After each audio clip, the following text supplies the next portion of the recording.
With the Mavic Air 2, DJI has put a lot of effort in photography. This excellent drone bridges part of the huge gap between the Mavic 2 Pro and the rest of the Mavic line in terms of still image quality.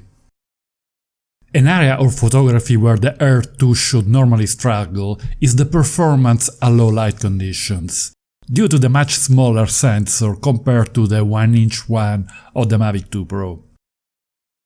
In this video I will analyze how the Mavic Air 2 performs in photo with low light conditions, not only in normal mode, but also using Hyperlight, a very interesting technology introduced in the Mavic 2 line and enhanced in the Air 2, even though it is implemented in an unusual way. So if you're interested in drone photography, stay tuned and don't forget to subscribe to my channel.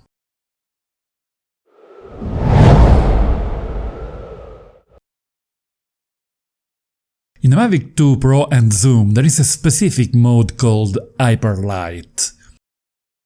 We can access it by tapping on the photo video menu below the shutter, then select the menu in the middle with a camera icon and the first pull-down menu Photo. The third icon from the top is Hyperlight. The orange shutter icon has now a moon on it to remind us that we are in this mode. If we take a shot, we notice that the shutter will be busy for several seconds as the camera is taking multiple images and merging them after comparing the random noise in order to reduce it.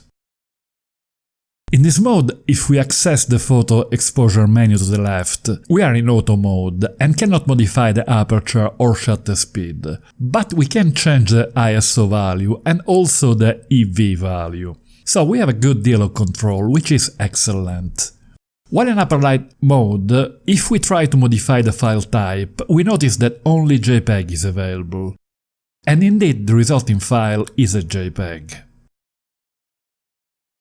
So let's see how it behaves in real life. We're in the east coast of Sicily at sunset and it's starting to get relatively dark. The scene is entirely under natural light, no artificial electric lights, which is excellent for our purpose, as I will explain later. Let's start with normal single shot photo mode.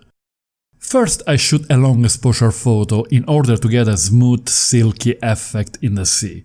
I set the ISO at 100 and shutter speed at 6 seconds, and I get the result I wanted with very low noise, even at a very deep crop, and good detail.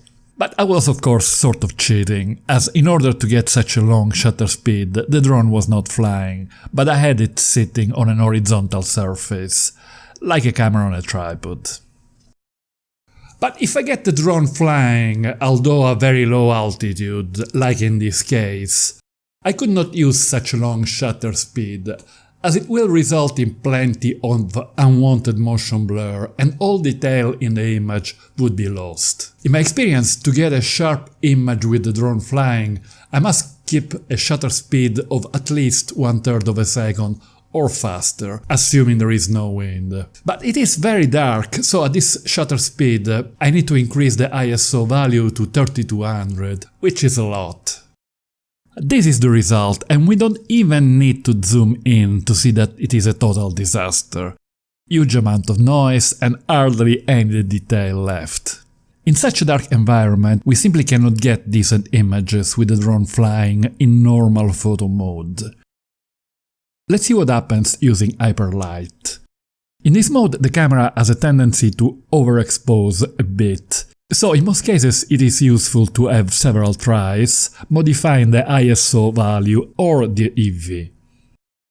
I wanted to match the same values of the one made in normal mode, so I choose the one with shutter speed of 1/3 of a second and ISO 3200. You can see that using Hyperlight at this value the image is very bright, and I have to decrease exposure by at least 1 stop. So we could have used a lower ISO value for even better results, but for our purposes I wanted to compare it at the same values of the normal photo. Here we have them side by side and we immediately notice a huge difference in terms of quality. The upper light image has a very limited amount of noise and good detail. It completely destroys the one made in normal mode. So Hyperlight in the Mavic 2 line works extremely well and opens up new possibility for low light photography. The only downside is that the resulting image is in JPEG, so we have little room for color correction and the color palette is quite limited.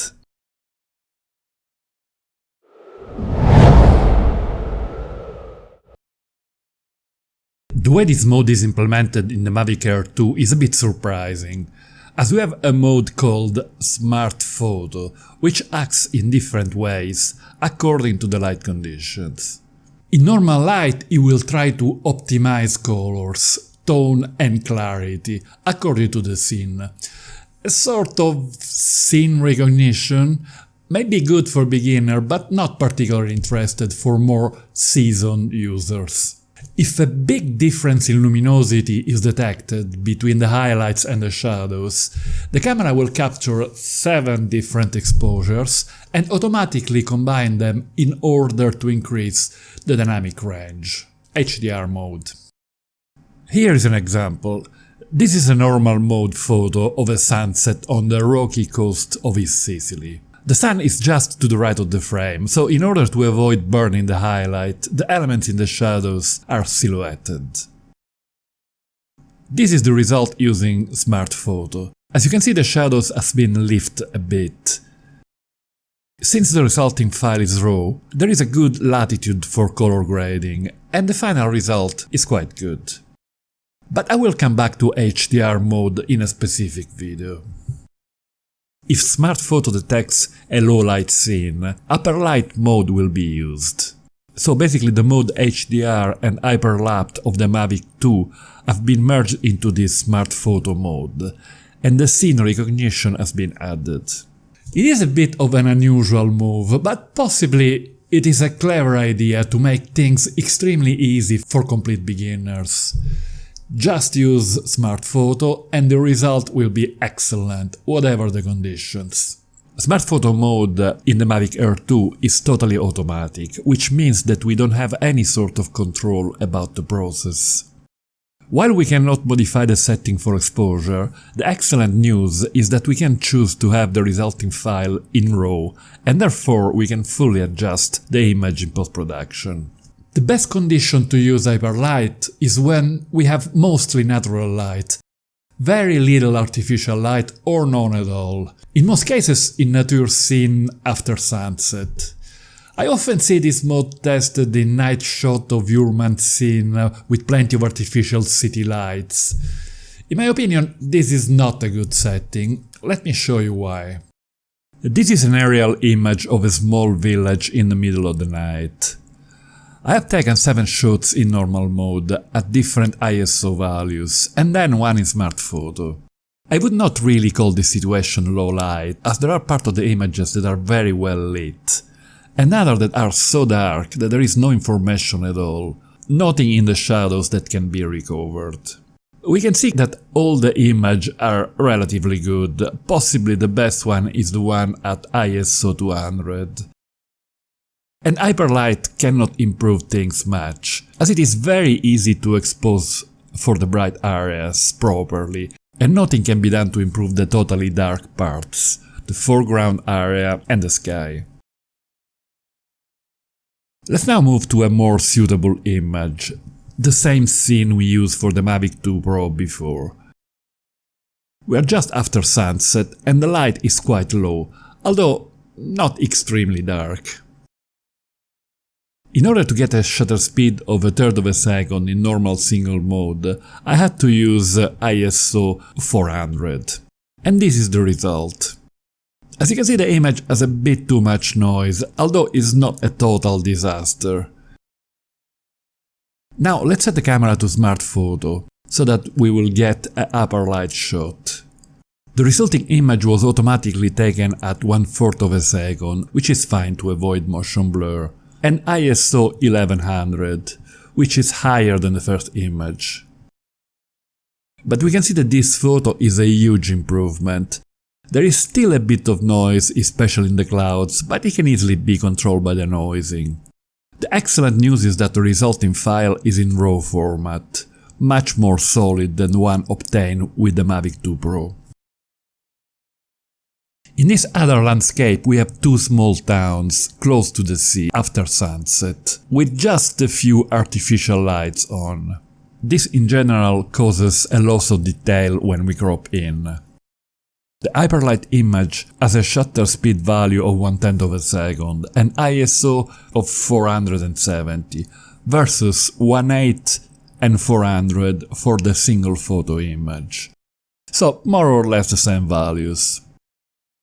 We can see that the Hyperlapse one has clearly less noise. In terms of detail in the buildings they are very close, but once again the Hyperlight one has slightly the edge. Hyperlight is an extremely interesting function. It works very well in low light situations and I definitely recommend experimenting with it. It is a new technology in the Mavic line, so there is still room for improvement. The fact that the final image can be saved in RAW format is a huge improvement. Although it would be much better if we could have some sort of manual input in the exposure settings, as it was the case for the one used in the Mavic 2 line. I would not be surprised if some manual control will be added in an upcoming firmware release. If you're interested in drone, don't forget to subscribe to my channel and hit the notification bell. Bye for now.